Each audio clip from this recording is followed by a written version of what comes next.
Une église existait à l'emplacement de celle-ci dès l'époque mérovingienne. L'édifice actuel présente 2 portails romans du XIIe siècle qui sont les parties les plus anciennes. Le portail sud, particulièrement soigné, est polylobé. Son décor est rehaussé par l'utilisation de différents types de grès allant de l'ocre jaune au rouge bordeaux.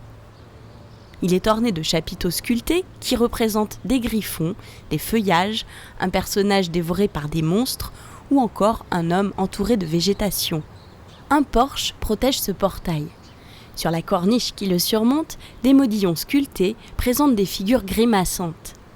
Les angelots en bois sont un ajout du XVIIe siècle. L'une des caractéristiques de cette église est la tour d'escalier fortifiée accolée au clocher. Elle date du XIVe siècle.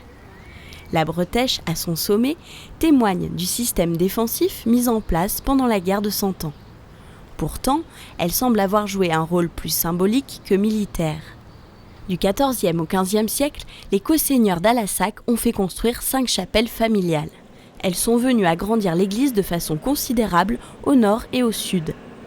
2 d'entre elles forment un faux transept sur la 3e et la 4e travée. 2 autres sont accolées de part et d'autre du chœur.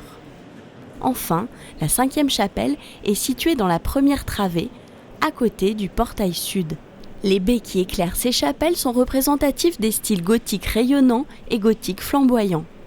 La nef unique conserve une partie de sa voûte en pierre du XIVe siècle dans la 1re travée.